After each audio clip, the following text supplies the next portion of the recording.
Hello and welcome to Enlightened Empaths, your community for the spiritually awakened. The other week, Denise and I were talking on the phone and we had this deep, long discussion, and she said, we should have just hit record because that would have been a really good show. So we decided to try something new this week and just have a chatty conversational show as though we're all just sitting around the table talking together. So just pull up a chair, join us, have a cup of tea or a cup of joe, and settle in as we just chat with each other. Is that a good description, Denise? I think that's perfect. And I think it's also a lot of people that you and I talk to, they'll say, oh, I feel like I know you because, you talk, it's like sitting at the table with you every week when the show comes on. So I think this is nice. And also it's important to have people to talk to about just all the things that are important and special to us as empaths, as intuitives, as people in a very transitional time on the planet. I think that's so true because you just never know. The woman who handles the sponsorship for my Psychic Teachers podcast sent an email saying, I'm going to be out of town for the next 2 weeks, just wanted to let you know. And I emailed her back and said, I hope you have a wonderful trip. I don't know if you're into woo-woo stuff, but you are traveling during a Mercury retrograde. Here are some tips. And I really thought about it after I hit send, and I had even written, I apologize if you're not into this stuff. I can't help myself. And she emailed me back and she said, no, I'm definitely into that stuff and love those tips. Keep them coming. But you just never know. You don't. And I find that more and more people are feeling, more comfortable saying, I believe this or this is real. Even in the medical community, it's becoming, I'm reading a lot of articles right now about Reiki being brought more into medical situations and, aromatherapy and sound healing. It's being used collaboratively with traditional medicine in a lot of places. I absolutely love that. I do too. And, it's even becoming more popular in mainstream culture. Like I was looking at, every Monday I go on iTunes and I download all my new podcasts that I subscribe to. And I always like to look at what are the top 10 podcasts and see if there's anything new. And there was this one podcast and it was Last Something on the Left. And I thought, oh, that's probably just a political, podcast and I'm not really into that. But I clicked on the description for some reason and it's a whole UFO paranormal podcast. Huh. And it's in the top 10 of all podcasts, not just in a category. And I thought, how cool that, a podcast that's talking about UFOs and aliens and all that weird stuff is in the top 10. I find that more and more people are getting in touch for readings that people you'd never expect. That yeah. Someone will sit down and will say, I almost want to say, really? You really want a reading? But it's people are opening the doors up. So yes, that's so funny. Podcast. For the first time in all the years I've been doing readings, this is the first time, I'd say the last 8, 9, 10 months, that my client base has been pretty much, I'd say 60-40, 60% women, 40% men. And it's never been that high with men. I very rarely do men contact me for readings. It's usually 15, 20%, but that's growing. Yes, which is great. I think it really is. So one of the things I wanted to talk about was this article I'm trying to write for BeliefNet. I write an article for BeliefNet every month, and I think they pay me 4 cents a click. So if you ever see me share it on Enlightened Empaths, our Facebook page, just click it and help donate to my writing wishes and dreams. But the article I'm writing this month is about psychic predictions and why some psychics get them wrong.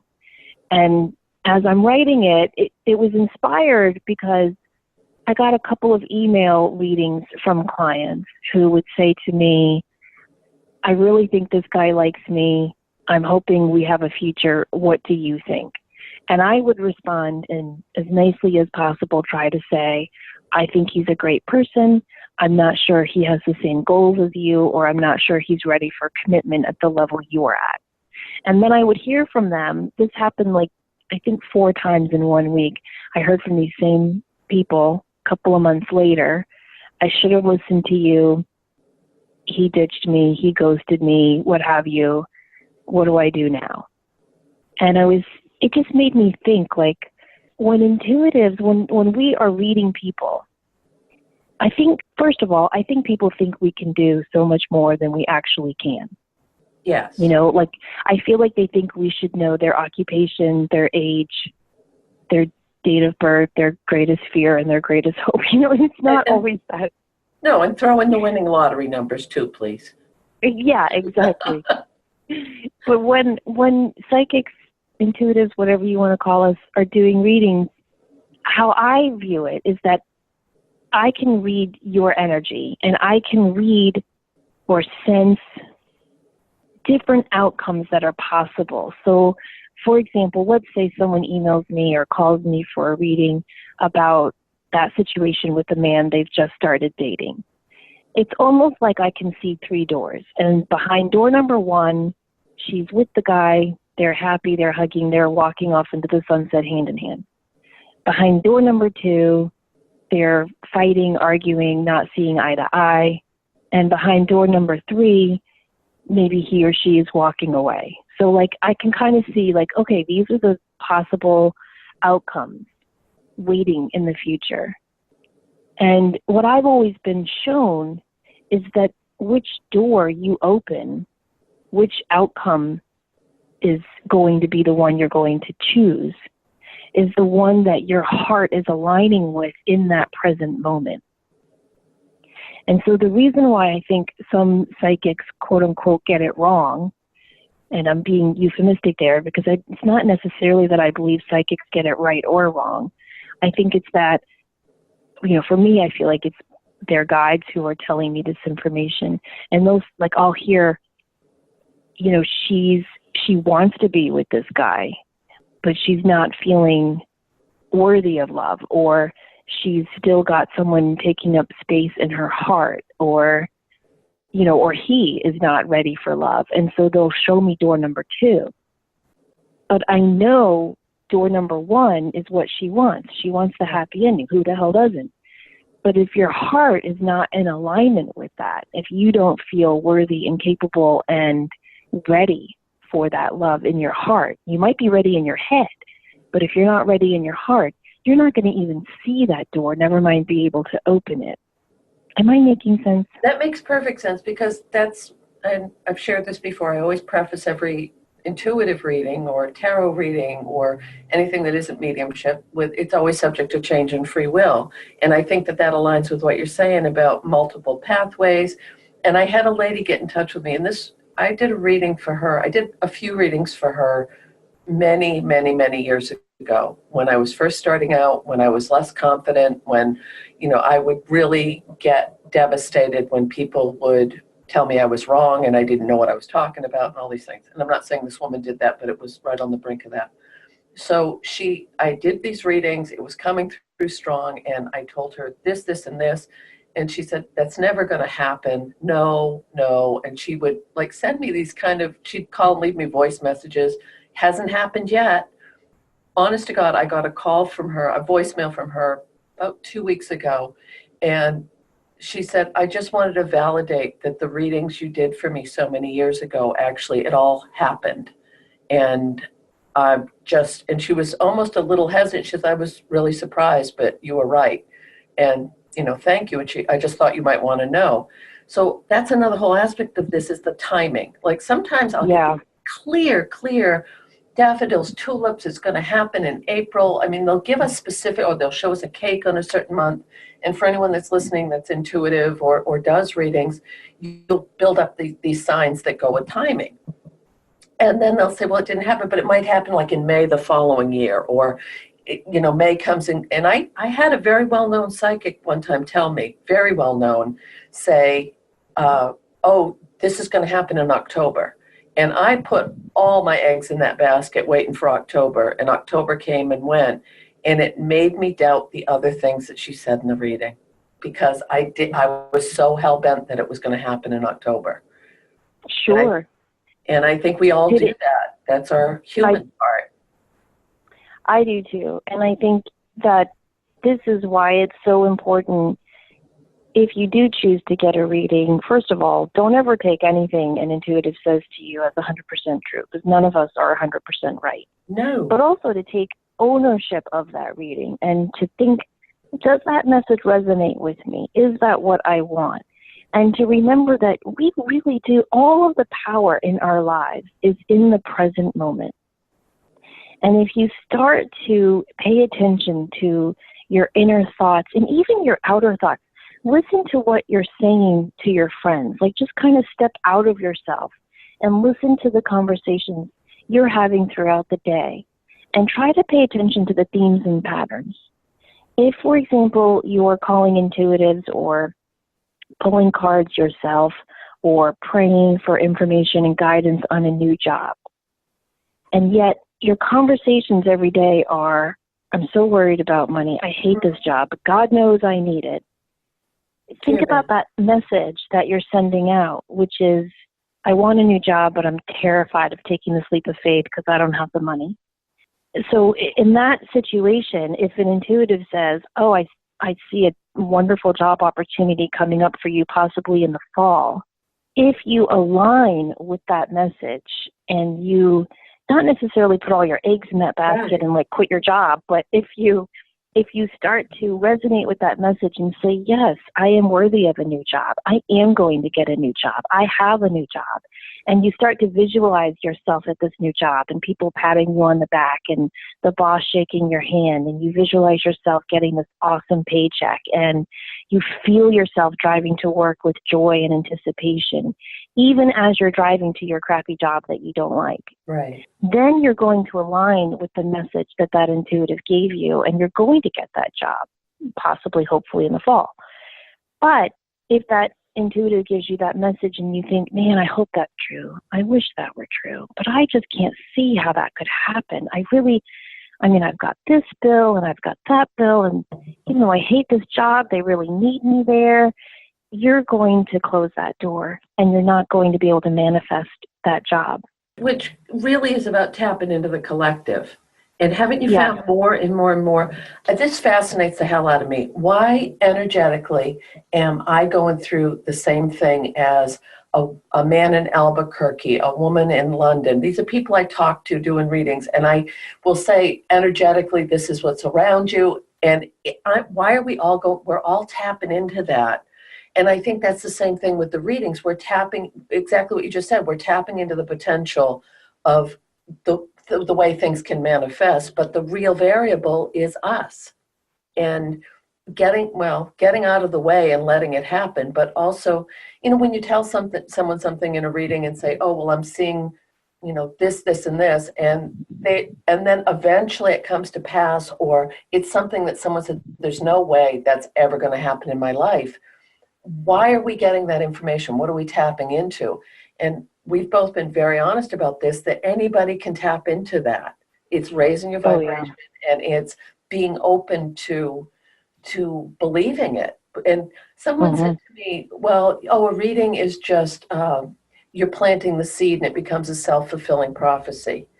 And I said, possibly, but that's not necessarily a bad thing. If I'm tapping into the way you're describing it is a potential outcome, or yes, there's a job, but is this really what you want? Are you ready to step up? Are you ready to step out of your comfort zone? That's all on you. Yeah, exactly.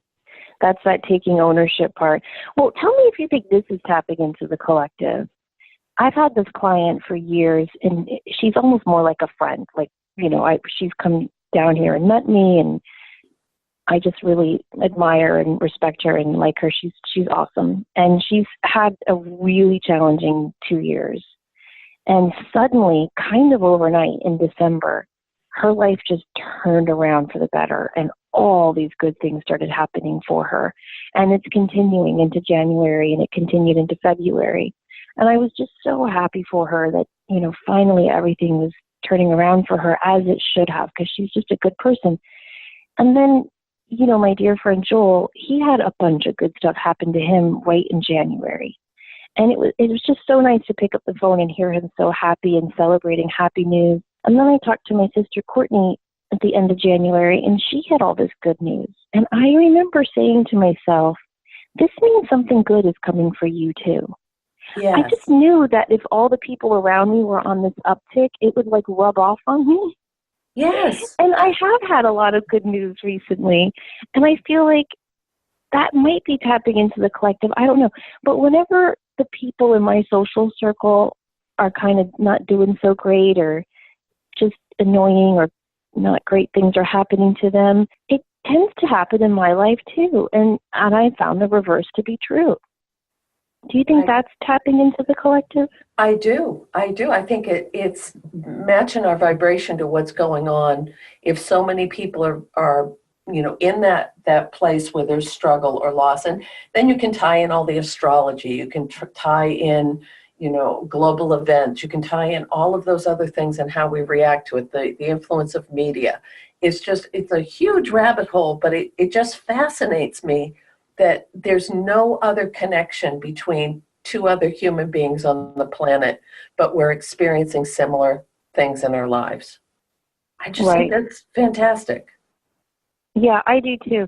But I also think it needs to be a conscious decision where, you need to choose really who you are going to align your energy with. I think that's really important. And even more so lately. More so, yes.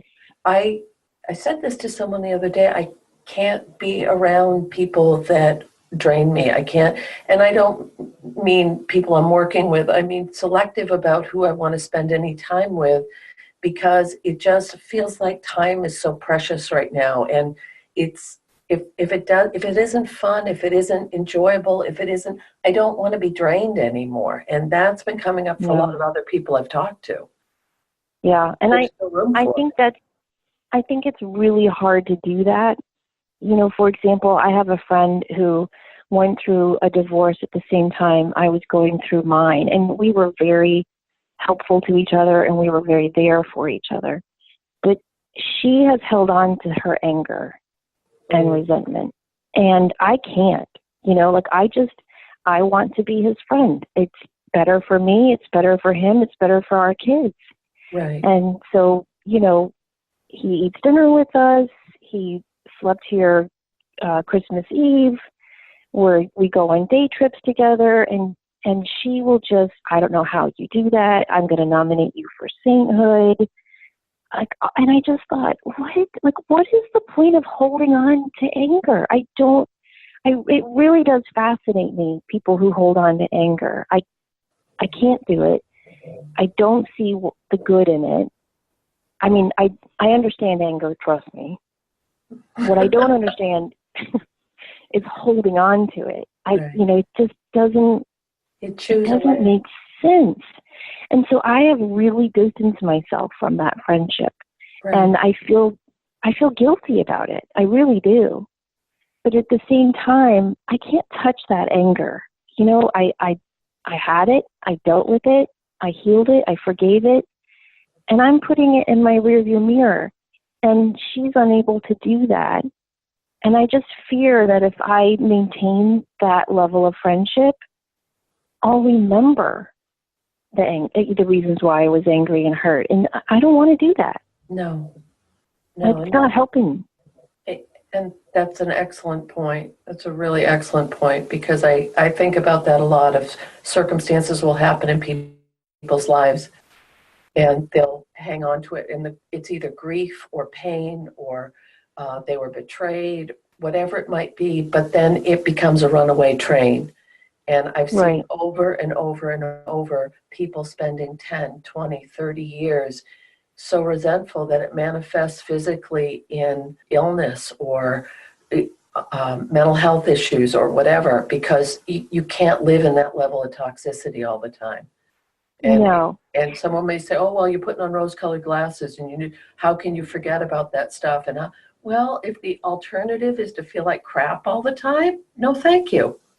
No, thank you. Yeah.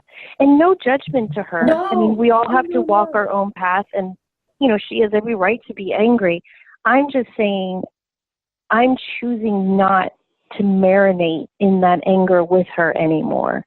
Right. And I just think it's something everyone should think about in different areas of their life. Like going back to our example of being at a job you can't stand, which, by the way, I just read a study, and it said that one of my little news things on Facebook, so I'm not trying to pretend that I read the New York Times every Sunday.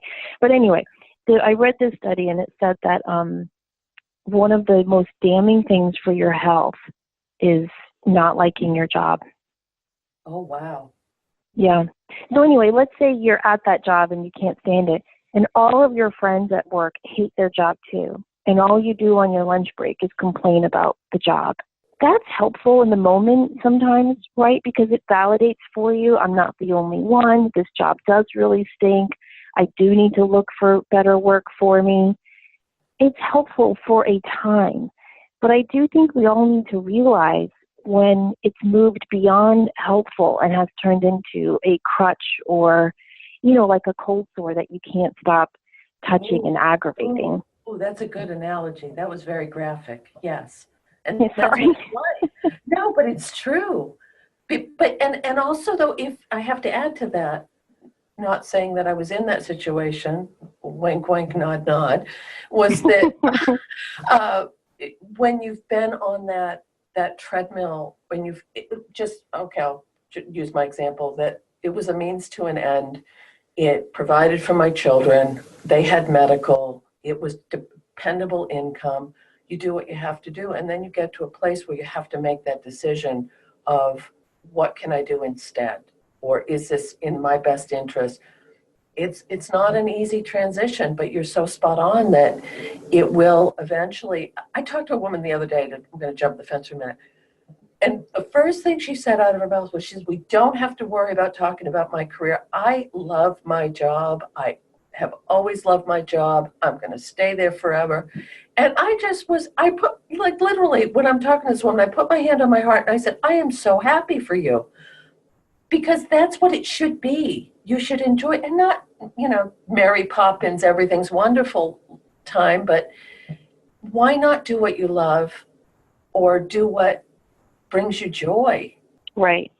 Well, and sometimes in the moment, you can't. Like you were saying, you needed the medical, you needed the benefits.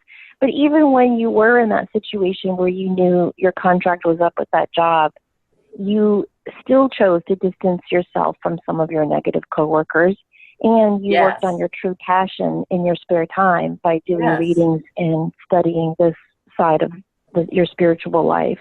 And so I do think there are things we can consciously choose to do. There is a collective unconscious, right? I mean, we all know that. Yes.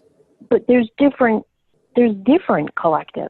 There's the negative one, there's the fearful one, there's the angry one, but there's also the spiritual one, the happy one, the easy-go-lucky one. And so we have to choose which collective we're going to tap into. Okay, which goes into balance, which seems like such a prevalent thing for people right now. So many people have had blinders on. Okay, I have to make this money, or I have to work, or I have to stay in this job, and now all of a sudden, again, collective, people are coming out with it, myself included, with, I want more flow. I want more fluidity and balance in my life. I don't want it all to be work, or all to be this, or all to be that. And I think that that's so, so important right now, is that we take, we can read every damn article we want about self-care and do this. But when you get to that point where you say, okay, what am I really going to do to take care of myself today? That's completely different, but it's also pushing that door open on bringing more balance into your life. Well, I told you how I was watching that documentary on the Duke and Duchess of Windsor. Yeah. The one, the king who gave up his throne for Wallis Simpson.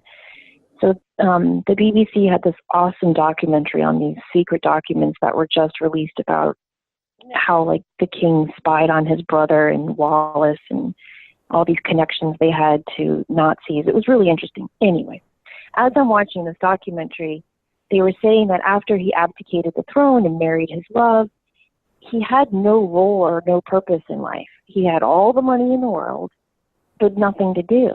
And I was laying in bed trying to fall asleep, watching this at like midnight. And I have all this stuff in my mind, like, okay, tomorrow, don't forget to add this to, her lunchbox and sign that form and email that client back, and like all this stuff in my head. And I'm watching that documentary and I thought, what would I do tomorrow? I don't mean, because you and I have had those conversations before, like, what would you do if you won the lottery? Right. I just meant tomorrow. Like, what if the next day when I woke up in the morning, I didn't have to do anything? I didn't have to clean the house. I didn't have to drive anyone anywhere. I didn't have to do a reading. I didn't have to pay a bill. I didn't have to do laundry or ironing or take the dogs for a walk. Nothing. I couldn't even imagine it. Right. Because I'm so used to just going. It was such an interesting question to play with. Well, we've talked about this before when you had shared that your dad retired and you had always thought that if he had stayed with it longer, he would have, things might have gone in a different direction. Being in that age range of, you can just kind of not financially, but you can just kick your heels back and do what you want. I think people need something to get up in the morning for. I do too. And it doesn't have to do with if you're blessed to not need it financially. And that was my whole thing, working in special services for so long, especially with teenage students. I would say, even if they qualify for assistance, they still need a reason to get up. Everybody needs a reason and a purpose in their day. And I think that kind of laces back into the anger thing, that people will become isolated and move into themselves and not enjoy getting up in the morning or not enjoy having something to look forward to every day. And of course, those transitional times, like, oh, your kids grow up and move out, and then all of a sudden it's like, oh my God, what the hell do I do with myself with all this time? Or a similar thing would be when your kids, or if they're little tiny people, then all of a sudden they're able to get themselves dressed. It's like, how did I ever manage like getting 4 people dressed and out the door and doing all this other thing? So does that make any sense? Yeah, no, it does. I think this is on topic. It doesn't matter because we're just chatting. That's true. But an acquaintance asked me, like, kind of on the spot, just out and about, and she was like, will you read my son? Like, he is lost, he's floundering, he doesn't know what he wants to do in life. And her son is just blinking, staring at me, and I'm like, crap, like, what because I can't just, I don't walk around reading people, I have to ground myself, open my chakras, raise my vibrations, call in my guides. So whenever that happens, I'll always say, let me look at your palm. And it's not so much that I can read palms. I know the 3 lines and that's about it. But it's just touching your hand and focusing that way can help me kind of tune in. And as I looked at his palm, his head line, which is the middle line of the 3 main ones, was really, really short. Like, the headline starts under your index finger, and it usually ends under your pinky. And his ended between his middle finger and his ring finger, and I'd never seen that before.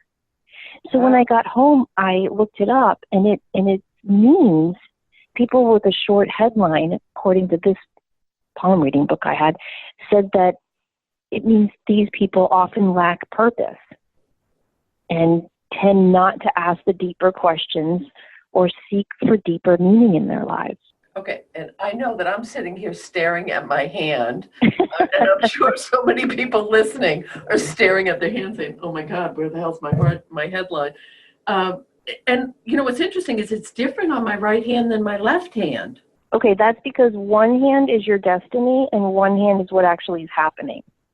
So for example, like, I'm left-handed.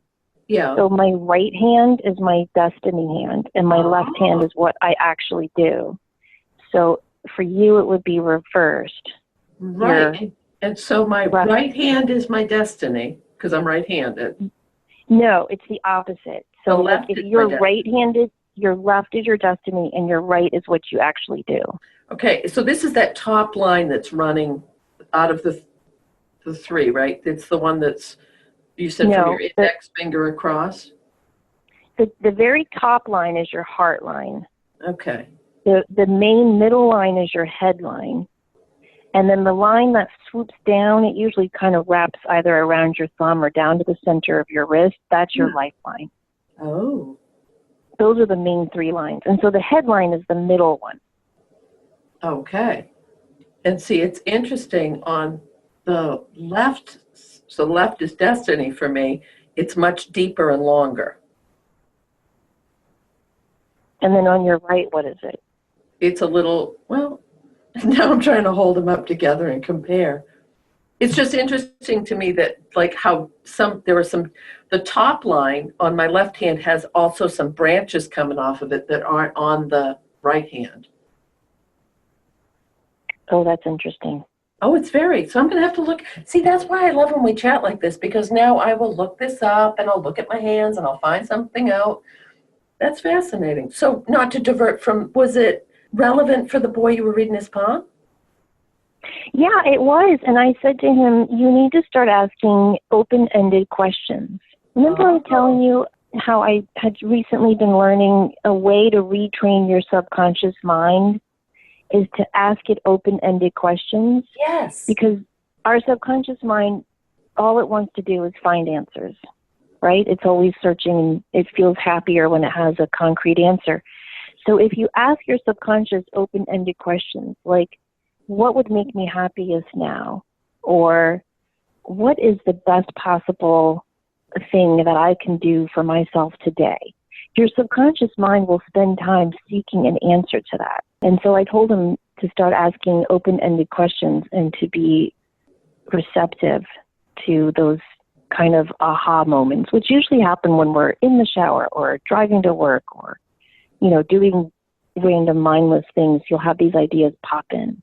And it's also highest and best, but also not limiting yourself to this amazing potential that could come through. So similar to when if you're trying to manifest a partner in your life or a new love interest or whatever a person is, don't lash it onto one person. Like, don't say, oh, it has to be Billy or it has to be Mary. Just that's limiting what the universe can bring in for you. Right. And I think if I could give a theme to what I'm trying to get across in my BeliefNet article is don't give your power away. So many people will go to psychics and the psychic will say something and the person believes it. And how many clients have come to you, Denise, and have said to you, because literally I probably get this 5 times a year. I went to a psychic last year and she told me I would never find love. Is this true? Yes, that does happen and it pisses me off every time. Yeah, who are these evil readers saying that? Really. It's wrong. And I will always morally say wrong. to them, it's morally wrong because nobody can say that. No. The only thing a psychic can do is read potential outcomes. That's it. Right.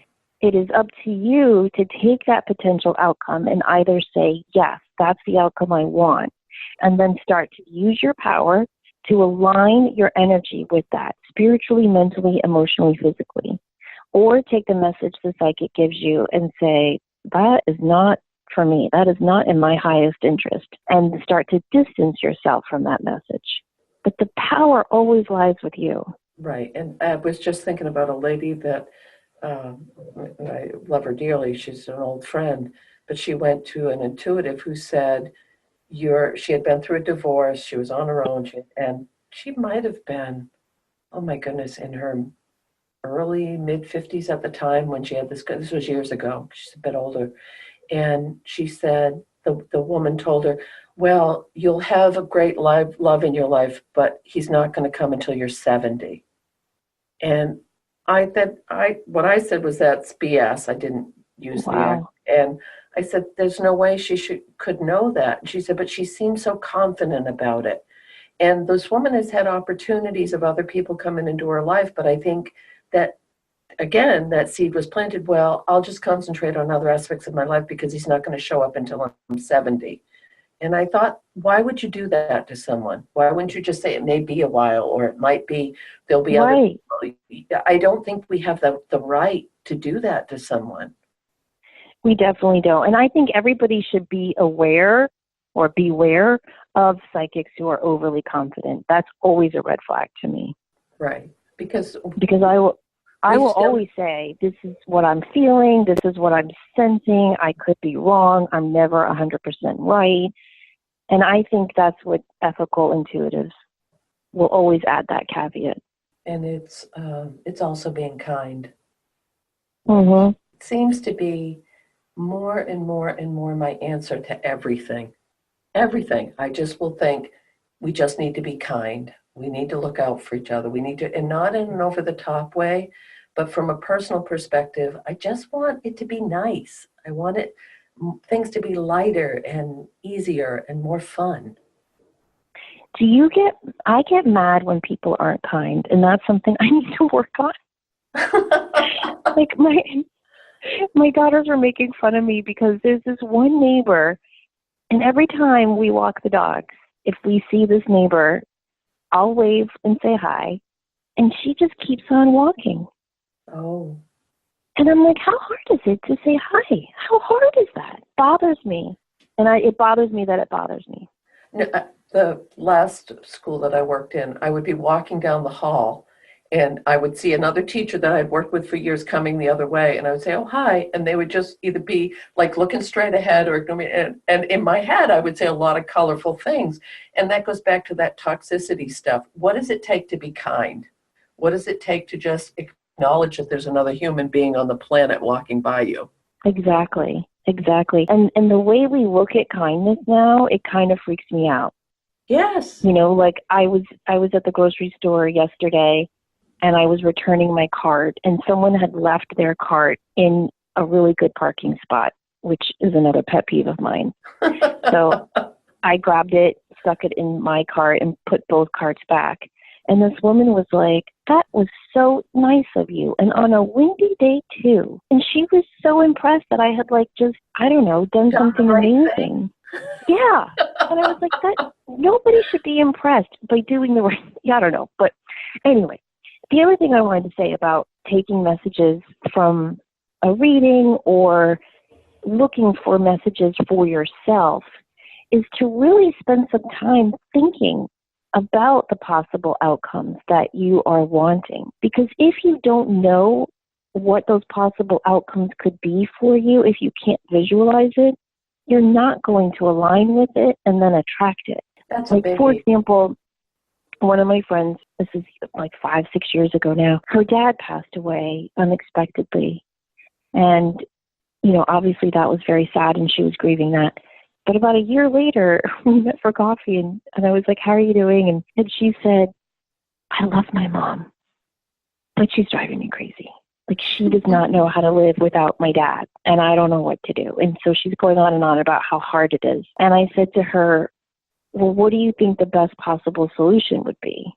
And she said, I have no idea. Like, honestly, I can't think of how to fix this because she's just relying on me for everything. And I said, well, just play with it. Like, just play with it. What do you think would be what would solve this for you in a way that feels good to you? And she thought about it for a long time and sipped her coffee, and she said, you know, I think what would be great is like if some awesome man her age like moved in next door and they just became companions.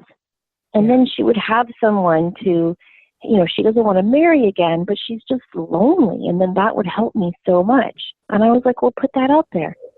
Well, son of a bitch, Denise, 6 months later, the house next door goes up for sale and a widower moves in. And they have been companions ever since. They went on a cruise. They go shopping. They go for little walks. They sit at the beach. That's nice. Yeah, I know. So I just think if you are in a stuck situation and you're thinking about consulting an intuitive, that's absolutely fine. But consult yourself first and just think, okay, I'm at a crossroads. I cannot see which way to go from here. Right. Just play with it. Just play with that question and think, if anything were possible, what would be the best outcome? And I do think it has to be something fairly plausible. Right. You know, like I don't think if you, let's go back to our hating your job example, to sit there and go, well, winning the lottery in the Powerball would solve everything. You know, because technically that's plausible, but I mean something that's really plausible that you can actually imagine. and visualize and believe that could totally happen for you. Okay. Don't you also think it's giving yourself permission to do what you really want? So right now, I mean, we've chatted about my transition plans and where I want to move and all those other things. And I really sat down the other day and I was journaling and I thought, Denise, what is it that you want? What's going to work for you this time? And not in a selfish way or an egotistical way, but some very well-meaning people that I think the world of it said, oh, you should do this and it'll be great. And I thought, well, maybe I should do that. Maybe they're right. And that's my better plan. Really, you just nailed it. Take that time to go within and say, what is it from my unique little soul plan on the earth is going to feed me to move forward in that direction? Because exactly. I think we can get caught up in other people's realities or influence. And it does tie in with getting a reading or also with people who may not understand. I was at a thing last night to talk about hitting the replay button. And this woman, I was fascinated because she was everything I wasn't. And she was talking about, I love being up in crowds. I love entertaining. I love being the center of attention. And I know I sat there and just tipped my head like a big lab and looked at her like, wow, you're a fascinating human, because it just was so extreme. But that's her reality. And when I was driving home, I thought, that's when I got this big epiphany about I have to do it the way that's going to work best for me.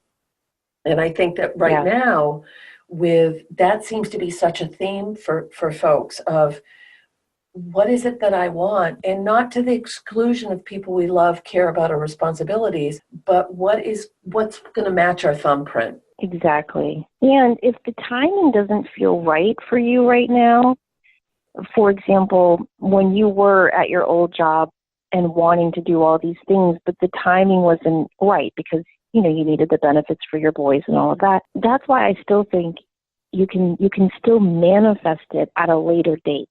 Yes.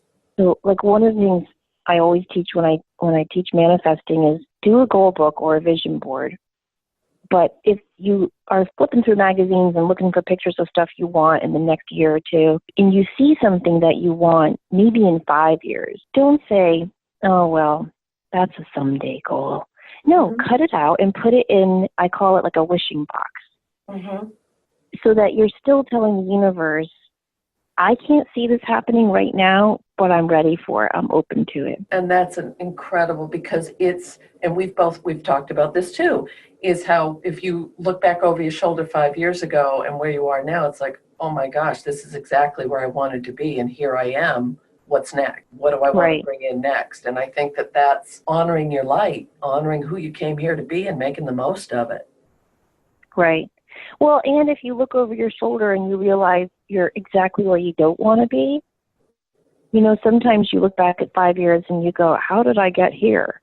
Right. That's okay too, because all of that is the universe talking to you. If you're in an unhappy job, if you're in an unhappy relationship, if you're in a difficult financial situation, all of that is the universe talking to you, simply saying, this isn't your path and you need to make some changes. And that's okay. There's no judgment there. There's no condemnation. There's no, you screwed up. It's just a nudge from the universe. And what I have found in my personal life, when I ignore those nudges, they get louder. That's an understatement. Yeah. But isn't that true? Like when you get a nudge to leave a job or to leave a relationship or to change your relationship with money or to switch some friendship groups up, if you ignore that message, it just tends to bring on more aggravation, which is why you've got to listen to the small, still voice within, as they say. And I think the best way to listen to that is to just sit and reflect and ask those deep, open-ended questions, but always start with, what do I want? Not what do I need or what should I be focused on? What are people expecting of me? What did that psychic tell me I should do? Ignore all of that and ask, what do I want? And realize that what you want is enough. It doesn't have to be what your best friend or your neighbor or society or culture thinks is best for you. Exactly. This was fun. Do you think we covered it? I do. I think it was fun and it was different, and and we can always chat and chat and chat. I mean, we could go at, well, when we talked the other day, I looked at my phone after we were done. I was like, holy shit, we just talked for 2.5 hours. I know. That was so funny. I could not get focused on work. I don't know what it was. I just woke up that day and was like, I just want to play. What's that song? I want to bang on my drums and play all day. Yes, love that song. And then you and I were talking about planning webinars and stuff, and I ended up getting the lovely break I needed. And then when we hung up, I was able to get to work. Me too. So sometimes you need a 2.5 hour conversation. Fun, and we did get a lot done too. But it always amazes me how we can just ramble about so many different things. Well, speaking of what we got done, I did want to tell everyone that we are teaching a webinar on March 27th. We did this in January. It's our webinar that helps people who are wanting to take their spiritually based business to the next level. So if you are a massage therapist, an acupuncturist, a Reiki practitioner, an intuitive, a medium, and you're thinking about turning this into more of a business, Denise and I are teaching a one-night webinar March 27th from 7 to 8:30 p.m. We will record it, so if you can't be with us, you can still sign up for the class and we'll email you the video recording the next day. And in that webinar, we teach you how to deal with the nitty-gritty mundane stuff like taxes and all of that, different certificates and licenses you might need for different states. We cover social media, promotion, the ethics of doing this work, all sorts of good stuff. So you can find that information on my website, SamanthaFaye.com. Also, we are teaching our advanced mediumship class 4 Thursdays in April, starting April 4th. So if you have taken our Mediumship 101 webinar, we'd love for you to join us for our advanced mediumship class in April, which is already filling up. So I'm so excited to see some familiar faces again. Won't that be fun? It is. I'm excited too. In May, I'm teaching my Be Your Own Psychic webinar. That's going to be 3 Thursdays in May, starting May 9th. And in that webinar, I teach you how to awaken to your psychic abilities. We cover the clairs, the chakras. We covered learning to trust yourself, and each week you are partnered up with someone from class to practice psychic skills. And then at the end of May, June, Denise and I are teaching our Mediumship 101 webinar again. We just haven't finalized those dates, but we will be doing that soon, and we'll announce them probably the end of March. Did I forget anything? No, I think you nailed it. Okay, great. Coming up. We do have a lot coming up. If you guys liked this show, let us know. If it annoyed the crap out of you, let us know. Just do so kindly, because we are empaths and we get our feelings hurt easily. And if you do love our show, please tell a friend and take a moment to leave us a 5-star review on iTunes, because it sure does help other people to find us, and it helps us to grow our community of awakened, empowered, enlightened empaths. So thank you so much for joining us once again. Next week, we're going to bring to you all a wonderful guest who's going to have lots of insights to share about being an entrepreneur. In the meantime, don't forget to show up, do great work, and share your light. Take care, everyone.